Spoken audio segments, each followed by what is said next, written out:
तो मानेंगे किसको? हम मुख्यमंत्री हो गए तो मुख्यमंत्री क्या है, इस सबसे ऊपर हो गए क्या? देखिए ये ईडी की कार्रवाई, सीबीआई की कार्रवाई चलते रहता है। लोकसभा में इनसे क्या डरना है?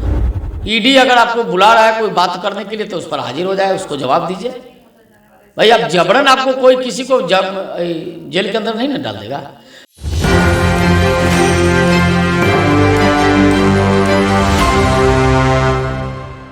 नमस्कार, मैं नंदन, आप देख रहे हैं एक न्यूज़ 24। देखिए, सबसे पहले इस वक्त हमारे साथ जुड़े हुए हैं भाजपा के प्रदेश प्रवक्ता राकेश सिंह जी। हम बात करेंगे ईडी की। अगर बात करें तो लगातार जो भी भाजपा के अपोजिशन में है उन पर ईडी कार्रवाई कर रही है, उनको जेल भेजने का काम कर रही है। कल रात की ही बात है, केजरीवाल को भी आप लोगों ने जेल भेज दिया। देखिए, केजरीवाल साहब को 9 बार सम्मन भेजा गया था। कोई व्यक्ति कानून से, कोर्ट से ऊपर नहीं है। कोर्ट की बात माननी होगी ना, कानून की बात माननी होगी ना। लोकतंत्र में कानून का, संविधान का, उसको नहीं मानेंगे तो मानेंगे किसको? हम मुख्यमंत्री हो गए तो मुख्यमंत्री क्या है, इस सबसे ऊपर हो गए क्या? भाई सबको मानना पड़ता है। आपको कोर्ट की जो बातें थी, कानून की बातें थी, संविधान की जो बातें थी, उसको मानना चाहिए था। और लोग मजाक उड़ा रहे थे प्रत्येक दिन। लग रहा था जैसे कोर्ट कुछ है ही नहीं इस देश में, न्याय की कुछ है ही नहीं इस देश में, सब कुछ मुख्यमंत्री में ही समाहित हो गया है। मुख्यमंत्री को जो इच्छा होगा, जैसे एक तानाशाह राजा जिस प्रकार की बात करता है उस प्रकार की बातें केजरीवाल साहब कर रहे थे।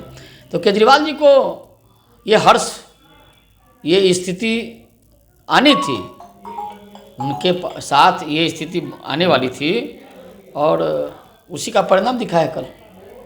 अच्छा, लोकसभा चुनाव नज़दीक है, क्या ये कह सकते हैं कि बीजेपी को डर हो गया है कि लोकसभा चुनाव नज़दीक है तो जो जो अपोजिशन में है उसको जल्दी से रास्ता से हटाओ कुछ भी करके? देखिए ये ईडी की कार्रवाई, सीबीआई की कार्रवाई चलते रहता है। लोकसभा में इनसे क्या डरना है? दिल्ली की अधिकांश सीटें हमारी है लोकसभा में। मुख्यमंत्री वो हैं लेकिन दिल्ली में अधिकांश सीटें भारतीय जनता पार्टी के पास है। तो इससे क्या फर्क पड़ता है? जो गलत करेगा वो फंसेगा। आखिर कोर्ट की बात क्यों नहीं सुन रहे थे? एक कल तो कोर्ट का भी आ गया था, भाई कोर्ट की बातों को का अवहेलना कर रहे हैं। एक बार नहीं, 9 बार अगर किसी को सम्मन भेजा जाएगा तो साधारण व्यक्ति को, हम लोग को भी अगर एक नोटिस आ जाता है या आ जाएगा तो उसका जवाब देना होगा। लेकिन आप मुख्यमंत्री के पद पर हैं और 9 बार नोटिस आ गया और आप अगर बात नहीं मानेंगे तो जनता क्या बात मानेगी? कोर्ट का सम्मान कौन करेगा? संविधान की रक्षा की बात कौन करेगा? लोकतंत्र बचेगा कैसे? लोकतंत्र का यही खूबसूरती है ना कि कोर्ट का सम्मान, संविधान की बात, लोकतंत्र का सम्मान, ये सब जब हम करेंगे तब तो बचेगा ना। तो ये सब जब बड़े पद पर बैठे लोग भी अगर इस प्रकार की बातें करेंगे, इस प्रकार की हरकत करेंगे तो बाध्य होके ऐसे लोगों पर कार्रवाई करनी होती है। अच्छा, विपक्ष कह रही है कि डर के कारण, विपक्ष कह रही है कि डर के कारण बीजेपी ऐसा कर रही है क्योंकि उसको लग रहा है कि नहीं, सामने वाला जो पार्टी है वो बहुत ज़्यादा गंभीर हमारे लिए साबित हो सकता है लोकसभा चुनाव में, इसलिए शायद हो सके कि उसको जल्दी से हटा ही दो। डर। विपक्ष आखिर इसी प्रकार की बात क्यों करती है? हम तो विपक्ष के लोगों से पूछेंगे कि जब 9 बार केजरीवाल जी को सम्मन आया तो क्यों नहीं इन लोगों ने सुझाव दिया कि ज़रा आप नोटिस का जवाब दे दीजिए। कोर्ट अगर बुला रहा है तो हाजिर हो जाइए।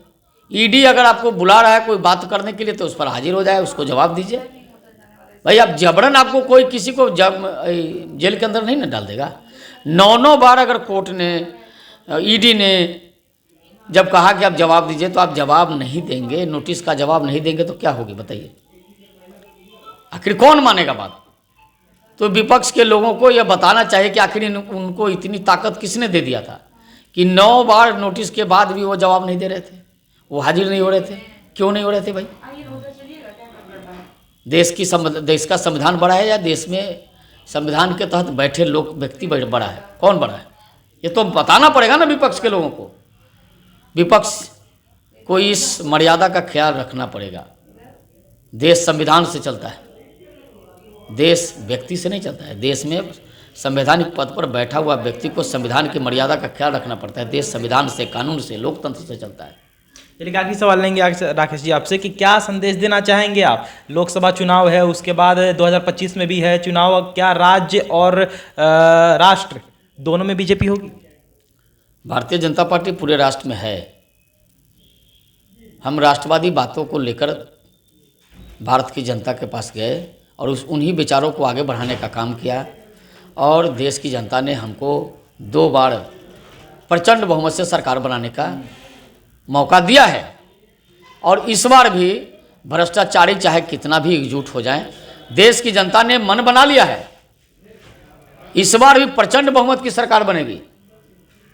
सारे लोग इंडी गठबंधन में जितने लोग हैं वो चाहे जितनी ताकत लगा लें, एनडीए गठबंधन पूरी तरह से मुस्तैद है और 400 पार मोदी की सरकार बनेगी।